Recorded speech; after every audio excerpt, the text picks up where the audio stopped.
మీ సొత్తు అన్నట్టుగా, రిజర్వ్ స్థానాలంటే అక్కడ ఉన్నటువంటి ఎమ్మెల్యేలు పనికి మాలిన వాళ్ళు అన్నట్టుగా మీ తాబేదారులతోటి మాట్లాడిస్తూ ఉన్నారు అక్కడ కాన్స్టిట్యున్సీ లోపల సోషల్ మీడియాలో. సామ్యల్ అనేటటువంటి ఒక వ్యక్తి ఒక ఎస్సీ సామాజిక వర్గంలో ప్రధానంగా బాగా వెనుకబడినటువంటి మాదిగ సామాజిక వర్గం నుంచి వచ్చినటువంటి ఒక శ్రమజీవి. ఆయన తెలంగాణ కోసం పోరాటం చేసిండు. సమాజంలో ఉన్నటువంటి అనేక రకాలైనటువంటి ఈ రకరకాల వ్యవస్థలకు వ్యతిరేకంగా పనిచేసిండు ఆయన. బాల్య వివాహాలు అనుకోండి, ఆనాడు ఉన్నటువంటి నిరక్షరాస్యత అనుకోండి, నిరుద్యోగం అనుకోండి, రకరకాలైనటువంటి సోషల్ ఈవిల్స్ మీద ప్రత్యేకంగా ఆయన పనిచేసినటువంటి వ్యక్తి. ఒక నిర్దిష్టమైనటువంటి కమిట్మెంట్ ఉన్నటువంటి వ్యక్తి పైన మీ డబ్బుతో కూడుకున్నటువంటి అహంకారం, కులహంకారంతో కూడుకున్నటువంటి వ్యాఖ్యలు సరైంది కాదు అని చెప్పేసి బహుజన సేన నుంచి మేము ఖండిస్తూ ఉన్నాం సోదరులారా.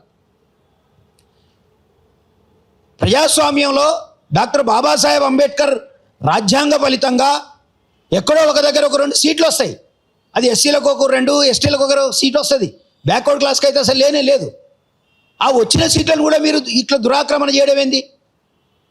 అమెరికా ఇతర దేశాల మీద సామ్రాజ్యవాదం చేసినట్టు, లేదా లండను ప్రపంచ దేశాలన్నింటినీ మా చెప్పు చేతుల్లో పెట్టుకుంటాం అన్నట్టు, నల్లగొండలో మీ ఇద్దరు అన్నదమ్ముల తీరు, కోమటిరెడ్డి బ్రదర్స్ తీరు, మొత్తం జిల్లాను మా చెప్పు చేతుల్లో పెట్టుకుంటాం అనేటటువంటి పద్ధతి ఏదైతే ఉందో ఇది నియంతృత్వంతో కూడుకున్నటువంటిది, సామ్రాజ్యవాద భూస్వామ్య పూరితమైనటువంటి ఆలోచనలు. కాబట్టి మేము తీవ్రంగా మిమ్మల్ని ఖండిస్తూ ఉన్నాం, హెచ్చరిక చేస్తూ ఉన్నాం. మీరు మందల సామేలు నెక్స్ట్ టైం ఎక్స్ పెట్టుకోవాలని అంటున్నారు. మేము చెప్తా ఉన్నాం, సరిగ్గా ఎస్సీ ఎస్టీ బీసీలు తలుచుకుంటే మీరు ఎక్స్ పెట్టుకోవాల్సి వస్తుంది. ఆల్రెడీ మీరు నల్లగొండ జిల్లాలో కోమటిరెడ్డి వెంకరెడ్డి ఓడిపోయాడు, ఎక్స్ పెట్టుకున్నాడు ఆయన ఆల్రెడీ ఒకసారి. అట్లాగే రాజగోపాల్ రెడ్డి కూడా ఓడిపోయాడు. మునిగోడులో ఆయన ఏమంటున్నాడు, నేను గెలిపిస్తా అంటున్నాడు. సరే, నువ్వు బీజేపీ జెండా కప్పుకొని మునిగోడులో పోటీ చేసినావు, ఏం గెలిచినావు? మరి ఓడిపోయినావు. మళ్ళీ కాంగ్రెస్ జెండా కప్పుకుంటే గెలిచినావు. అంటే కాంగ్రెస్ కానీ ఇంకొకటి కానీ నీ జేబులో ఉన్నటువంటి సొత్తు కాదు. ఇది ప్రజాక్షేత్రము, ప్రజాస్వామ్యము, ఇది రాజ్యాంగ విలువలతో కూడుకున్నటువంటి వ్యవహారము. మీ నోటికి వచ్చినట్టు మాట్లాడడం సరైనటువంటి పద్ధతి కాదు. మీ గురించి తెలియకపోతే మీరు మాట్లాడాలా. 1992 నుంచి దాదాపు ఇప్పటిదాకా మేము రాజకీయ క్షేత్రాల్లో ఉన్నాం, ప్రజాక్షేత్రాల్లో పనిచేసినాం, అనేక ఉద్యమాల్లో పనిచేసినాం. మాకు తెలుసు నీ చరిత్ర. టేకుమట్ల బ్రిడ్జ్ కాడ యూత్ కాంగ్రెస్లో ఉండి రాళ్ళేపించిన చరిత్ర మాకు తెలుసు. నల్గొండలో బార్లలో సీసాలు పలగొట్టుకొని కొట్లాడుకున్నటువంటి సంగతి మాకు తెలుసు. నేనేమంటున్నా అంటే, మీరు బీసీలను మేము గెలిపిస్తాం అంటారు. బీసీలను మీరు ఎక్కడ గెలిపిస్తారని నేను అడుగుతా ఉన్నా. ఇప్పుడిప్పుడే ఏదో కొద్ది అక్కడక్కడ ఎదిగి స్వతంత్రంగా తమ కమ్యూనిటీస్ కోసం పనిచేస్తుంటే ఓ రోజాలక కళ్ళు మండిపోయి ఈ రకమైనటువంటి దురహంకారంతో ప్రవర్తించడం అనేది సమాజానికి రాంగ్ సిగ్నల్ పంపిస్తుంది. కాంగ్రెస్ ప్రభుత్వానికి ఇట్లాంటి వాళ్ళు పనికిరారు. అన్నడేమో బీజేపీలో పోతాడు, తమ్ముడేమో బీజేపీలో పోతాడు, అన్నేమో కాంగ్రెస్లో ఉంటాడు. కాంగ్రెస్లో ఉన్న అన్న ఏం చెప్తాడు, బీజేపీలో ఉన్న తమ్ముని కోట్లేమని చెప్తాడు. మీరు కాంగ్రెస్ పార్టీకి ద్రోహం చేసిరు, మీరు కాంగ్రెస్ పార్టీకి నాశనం కావాలని మీరు చూసిరు. నేను కాంగ్రెస్ పార్టీ కాదు కానీ చెప్తున్నా, నాకు ఏ పార్టీతో సంబంధం లేదు. కానీ మీరు కాంగ్రెస్ పార్టీని ఉద్ధరిస్తామనుకుంటే తప్పు. కాంగ్రెస్ పార్టీని మీరేం ఉద్ధరించలేదు, ఎక్కడ కూడా మీరు కాంగ్రెస్ పార్టీని గెలిపించేటటువంటి ప్రయత్నాలు చేయలేదు. మీరు పోయి ఢిల్లీలో బీజేపీ నాయకత్వంతో కలిసి వచ్చినటువంటి మీడియా వ్యవహారం అదంతా కూడా మీడియాలో వచ్చింది. అట్లాంటి మీరు ఒక నిర్దిష్టత ఉన్నటువంటి క్యారెక్టర్ ఉన్నటువంటి, కరప్షన్ లేనటువంటి, ఒక నిజాయితీ కలిగినటువంటి ఒక దళిత నాయకుని పైన, ఒక మాదిగ నాయకుని పైన ఎట్లా మాట్లాడతారు మీరు? ఈ రకమైనటువంటి మాటలు నేను అడుగుతా ఉన్నా. నువ్వు సొంత పార్టీ ఎమ్మెల్యేనే గౌరవించలేనోడివి, నువ్వు ఎట్లా ముఖ్యమంత్రి అవుతావు? సొంత పార్టీ ఎమ్మెల్యే అధికారాలను నువ్వు తృణీకరిస్తున్నావు. ఆయనకు చెప్పకుండా ఆయన కాన్ఫరెన్స్లో పోతా అంటున్నావు. ఇప్పుడు నా ఇంట్లోకి ఎవరైనా ఇంకో వ్యక్తి వస్తే మనం ఊరుకుంటామా? పక్కింట్లోకి పోయి నేను అక్కడ కూడా నేనే పెత్తనం చేస్తాడు, చెంప మీద కొడతారు.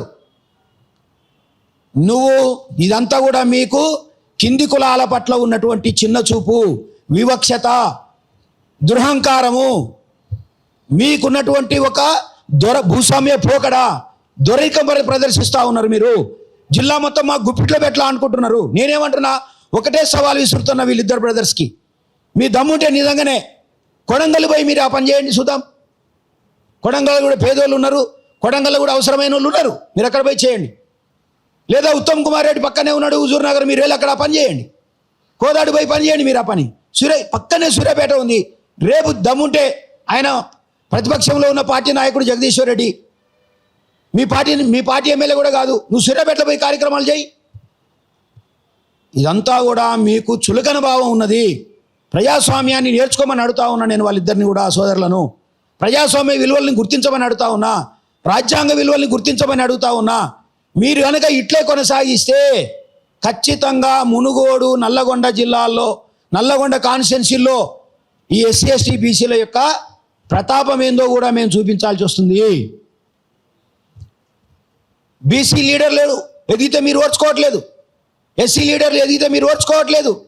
వాళ్ళు మా చెప్పు చేతుల్లో ఉండాలని చూస్తున్నారు, బానిసలాగా ఉండాలని చూస్తున్నారు. ఇంతకుముందు అంటే చిరుమర్తి లింగయ్య కాబట్టి నడిచింది.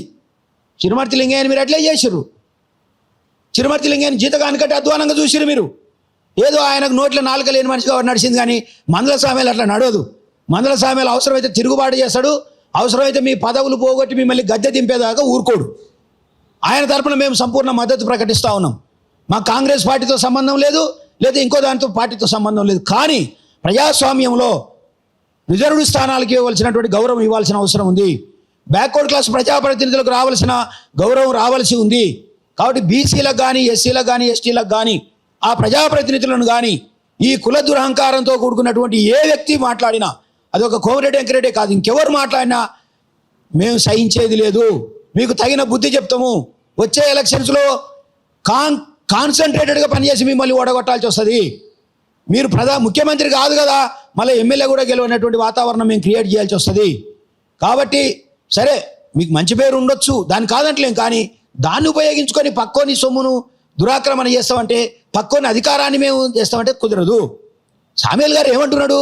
తన నియోజకవర్గంలో ఉన్న 9 మంది మండలాధ్యక్షులను నియమించుకునే అధికారం నాకున్నది కాబట్టి నన్ను చేయనియండి అంటుండు. నువ్వేమంటున్నావు? నీ కాన్స్టిట్యున్సీలో ఉన్న నాయకులను కూడా నేను నియమిస్తా అంటున్నావు. ఇది ఎక్కడి పెత్తనం? ఇదేంది దుడ్డు నూనె కాడ అంటారు చూడు, సామెతలాగుంది మీ కథ. ఇది దుడ్డు పెత్తనం నడవదు ఇక్కడ. ఈ తెలంగాణలో ఎస్సీ ఎస్టీ బీసీలు చైతన్యమై ఉన్నారు కనుక ఇక్కడ చెప్తున్నటువంటి రాజగోపాల్ రెడ్డి కానీ, కోమటిరెడ్డి వెంకరెడ్డి కానీ నేను ఒకటే కోరుతా ఉన్నా, డిమాండ్ చేస్తా ఉన్నా ఈ వేదిక నుంచి, మీరు మందుల సామేలకు వెంటనే బేషరతుగా క్షమాపణ చెప్పాలని చెప్పేసి నేను డిమాండ్ చేస్తా ఉన్నా. బేషరతుగా క్షమాపణ చెప్పాలా. ఇలాంటి చిల్లర వ్యక్తులను కాంగ్రెస్ పార్టీ కూడా అధిష్టానం వెంటనే చర్య తీసుకొని తీసేసేయాలా. కాంగ్రెస్ పార్టీకి వీళ్ళు సరైనటువంటి వ్యక్తులు కాదు. కాంగ్రెస్ పార్టీ మీరు నిజంగానే ఇంకా మళ్ళీ అధికారంలోకి వస్తా అంటుండే రేవంత్ రెడ్డి గారు 34 దాకా. ఇట్లాంటి వాళ్ళని పక్కన పెట్టుకుంటే 34 కాదు కదా, నెక్స్ట్ వచ్చేదాన్ని కూడా దిక్కుండదు, 30 సీట్లు కూడా దిక్కుండదు అని నేను తెలియజేస్తా ఉన్నా, హెచ్చరిక చేస్తా ఉన్నా. కాబట్టి కాంగ్రెస్ ప్రభుత్వం ఇట్లాంటి వాళ్ళపైన వెంటనే చర్య తీసుకొని ఎస్సీ ఎస్టీ బీసీల యొక్క సెల్ఫ్ రెస్పెక్ట్ను గౌరవించాల్సినటువంటి, కాపాడవలసినటువంటి అవసరము ఆవశ్యకత ఉందని చెప్పేసి ఇక్కడి నుంచి హెచ్చరిక చేస్తూ, కోమటిరెడ్డి వెంకరెడ్డి వెంటనే ఇద్దరు సోదరులు మొత్తం యావత్ తెలంగాణ ఎస్సీ ఎస్టీ బీసీ సమాజానికి క్షమాపణ చెప్పాల్సినటువంటి అవసరం ఉందని కోరుతా ఉన్నాను. ఈ మధ్య కాలంలో కోమటిరెడ్డి వాళ్ళు చేస్తున్న బీభత్సకరమైన కార్యక్రమాలు చూడండి. ఒక యాదవ్, ఎవరది మూత్రం వ్యాపించింది, నాగార్జున సాగర్లో ఒక యాదవ నాయకుడిని కిడ్నాప్ చేయించి మూత్రం దాపించిండు. ఒక యాదవ నాయకుడిని కిడ్నాప్ చేయించి మూత్రం దాపించిండు సర్పంచ్గా పోటీ చేసినందుకు. ఇది అసలు ఏమన్నా ప్రజాస్వామ్యమా? ఒక ముఖ్యమంత్రి అయ్యేవాడికి ఉండే లక్షణాలు ఇట్లుంటాయా? నువ్వు గతంలో ఉన్న ముఖ్యమంత్రులను, ఎమ్మెల్యేలను మీరు చూసి నేర్చుకోండి. వెంకటరెడ్డి గారు, నర్ర రాఘవరెడ్డి 8 సార్లు 7 సార్లు అక్కడ ఎమ్మెల్యేగా పనిచేసిండు ఎకరెకల్లో. ఆయన మిగతా జాతులను ఎట్ట గౌరవించిండో నేర్చుకో. జానారెడ్డి ఇప్పటి వరకు కూడా ఎన్నో పదవులు అనుభవించిండు. ఆయన ఒక్కొక్కసారి 7, 10, 12 పోర్ట్ఫోలియోలు చూసిండు జానారెడ్డి. ఆయన మిగతా జాతులను ఎట్లా గౌరవించిండో నేర్చుకో. కాబట్టి నువ్వు ఈ పూరితమైన కుట్రపూరితమైన పనులు మానుకోవాలని చెప్పేసి మేము హెచ్చరిక చేస్తా ఉన్నాం.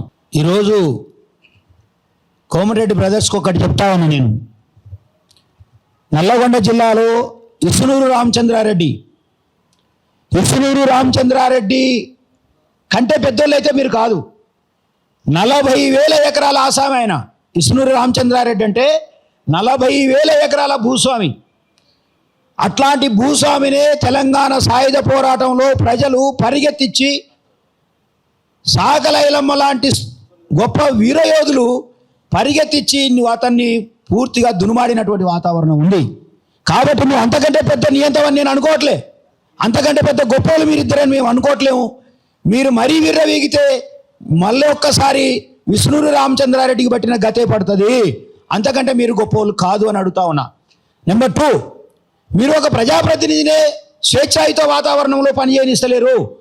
ఒక ప్రజాప్రతినిధిని మీరు అటకాయిస్తున్నారు తన సొంత నియోజకవర్గంలో. మీ పేరేం పెట్టిరు? మీ ప్రభుత్వానికి ప్రజాపాలన అని పెట్టిరు. ఇది ఎట్లా ప్రజాపాలన? ఎమ్మెల్యేకే ఒక స్వేచ్ఛ లేనప్పుడు, ఎమ్మెల్యేకే తన అధికారాలను వినియోగించుకునేటటువంటి అవకాశం లేనప్పుడు ఇది ఎట్లా ప్రజాపాలన? ఆ రోజు గడీలు కూలగొడతామని చెప్పారు మీరు. ఇక్కడ కేసీఆర్ నియంతృత్వ పాలనకు వ్యతిరేకంగానే మీ కోట్లేసిరు ప్రజలు. కానీ మళ్ళీ మీరు అదే ధోరణిని ఈరోజు ప్రదర్శిస్తూ ఉన్నారు. కాబట్టి ఈ నియంతృత్వపు పోకడలు సాగవు. మీరు కనుక ఇట్లే కొనసాగితే ఒక్కొక్కడు ఒక్కొక్క సాకలైలమయ్యి మిమ్మల్ని అధంపాతాళానికి తొక్కేటటువంటి పరిస్థితి వస్తుంది అని చెప్పేసి ఈ సందర్భంగా మేము హెచ్చరిక చేస్తూ ఉన్నాం. రెడ్ బ్రదర్స్కి ఇక్కడి నుంచి హెచ్చరిక. మీరు మీకున్న డబ్బులతోటి అక్కడ కొంతమందిని కొని వాళ్ళకు డబ్బులు ఇచ్చి సామేలన్నకు వ్యతిరేకంగా మీరు అక్కడ మాట్లాడిస్తూ ఉన్నారు. మీరు ఆ కార్యక్రమాన్ని కనుక మానేయకపోతే ఒక్క అన్నతి కాలంలోనే మీ 2 నియోజకవర్గాల్లో ఖచ్చితంగా మేము కూడా అలాంటి జెండా ఎగిరేయాల్సి వస్తుందని చెప్పేసి ఈ సందర్భంగా హెచ్చరిక చేస్తూ ఉన్నాం.